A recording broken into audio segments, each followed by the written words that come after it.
बहुत पुराने जमाने की बात है। किसी गांव में एक सादा सा लकड़हारा रहता था जिसका नाम सलीम था। सलीम गरीब था मगर उसका दिल अमीर था। उसके पास न जमीन थी न दौलत, बस एक पुराना कुल्हाड़ा, एक छोटा सा झोंपड़ा और अल्लाह पर कामिल यकीन।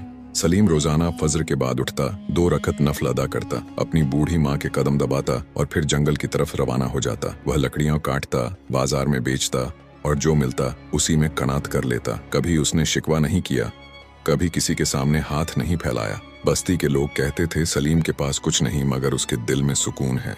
एक दिन सलीम मामूल से कुछ ज्यादा दूर जंगल में चला गया। बादल गहरे थे, हवा में अजीब सी खामोशी थी। सलीम ने एक बड़े पुराने दरख्त के पास लकड़ी काटनी शुरू की। अचानक उसका कुल्हाड़ा फिसला और जोर से जमीन पर लगा। इसी लम्हे जमीन हिलने लगी। सलीम घबराकर पीछे हटा। दरख्तों के बीच से धुआं सा उठा और फिर एक भारी आवाज गूंजी, किसने मेरी नींद खराब की? सलीम का दिल जोर जोर से धड़कने लगा। उसने कांपते हुए कहा, या अल्लाह खैर।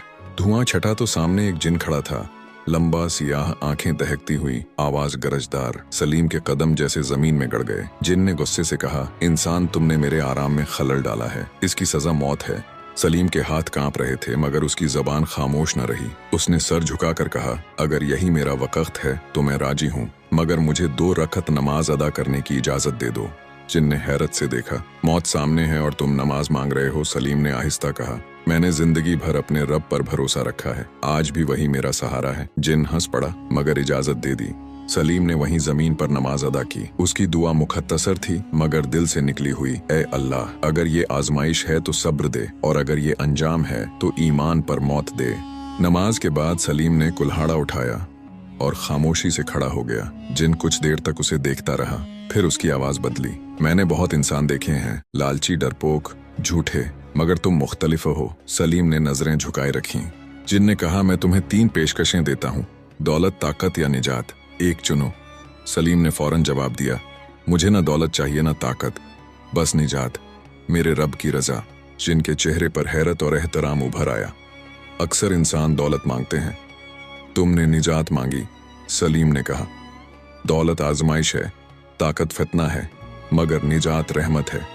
जिन ने कहा, अगर तुम सच्चे हो तो एक इम्तिहान दो। वह सलीम को जंगल के अंदर एक तारीक रास्ते पर ले गया। वहां एक गहरा कुआं था जिसके अंदर से कराहें सुनाई दे रही थीं। जिन ने कहा, इस कुएं में एक कैदी जिन है, अगर तुम उसे आजाद करोगे तो तुम्हारी जान खतरे में पड़ सकती है। सलीम ने पूछा, क्या वह मजलूम है? जिन ने कहा, हाँ, मगर खतरनाक भी। सलीम ने बगैर ताखीर कहा, मजलूम की मदद खतरा नहीं, फर्ज है। वह कुएं के किनारे गया, रस्सी बांधी और पूरी हिम्मत से नीचे उतरा। अंधेरा था मगर उसके दिल में खौफ नहीं था। उसने कैदी जिन की जंजीरें खोलीं और उसे बाहर निकाला। कैदी जिन आजाद होते ही चीखा, मगर सलीम पीछे हट गया और बोला, अगर आजादी मिली है तो जुल्म मत करना। कैदी जिन कुछ लम्हे खामोश रहा, फिर सर झुका दिया। पहला जिन आगे बढ़ा और कहा, सलीम, तुमने साबित कर दिया कि तुम्हारा दिल पाक है, आज से तुम हमारी अमान में हो। उसने जमीन पर हाथ रखा। अचानक वहां से एक छोटा सा संदूक निकला। ये दौलत नहीं बल्कि जरूरत के मुताबिक रिज्क है, कभी फख्र नहीं बनेगा, कभी फितना नहीं। सलीम ने संदूक लेने से पहले कहा, क्या मैं इसे बांट सकता हूँ? जिन मुस्कुराया, यही तुम्हारी असल दौलत है। सलीम बस्ती वापस आया। उसने अपनी माँ के लिए बेहतर घर बनाया, यतीमों की मदद की, मुसाफिरों को खाना खिलाया, मगर उसकी जिंदगी सादा ही रही। न तकब्बुर आया न गरूर। लोग पूछते, ये सब कैसे हुआ? सलीम जवाब देता, ये अल्लाह की रहमत है और सब्र का सिला। कुछ लोग हसद करने लगे मगर सलीम ने कभी बद्दुआ न दी। उसका यकीन और मजबूत होता गया। सलीम ने आसमान की तरफ देखा और कहा, असल काम तो मेरे रब का था, मैं तो सिर्फ एक लकड़हारा हूँ। नहीं दौलत कामयाबी है न ताकत, असल कामयाबी अल्लाह पर यकीन, सब्र और नेकी है। जो रब पर भरोसा करता है वह जिन्हों के खौफ से भी आजाद हो जाता है।